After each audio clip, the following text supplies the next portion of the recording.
Assalomu alaykum betakrorlarim. Bugun reality showimizning 4-kunidamiz va biz bugun vazn tashlashning asosiy qoidalarini sizlar bilan sanab o'tamiz. Birinchi qoida me'yorga amal qilish. Siz porsiyalarni kamaytirishingiz uchun albatta sizga me'yor muhim. To'yinganlik hissi miyangizga borguniga qadar siz dasturxondan turishligingiz zarur. Ikkinchi qoida esa luqmani his qilib uzoq chaynashlik. Bu esa hazmni yaxshilanishiga, moddalar almashinuvini tezlashishiga olib keladi. Shu kabi sunnatga muvofiq qoidalarni o'zingizning hayotingizga tatbiq qiling va ortiqcha vesdan xalos bo'ling. Qo'shimchasiga esa reality showimizni kuzatishda davom eting. Vazn tashlash haqida ko'proq ma'lumotga ega bo'lishni xohlasangiz, Telegram kanalimizga ham albatta qo'shilib oling.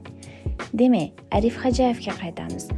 Nonushta uchun karomli omleta, tushlik uchun tovuq ko'kragidan tayyorlangan ajoyib dietaga mos to'g'ri keladigan taom, yonida salatlari bilan.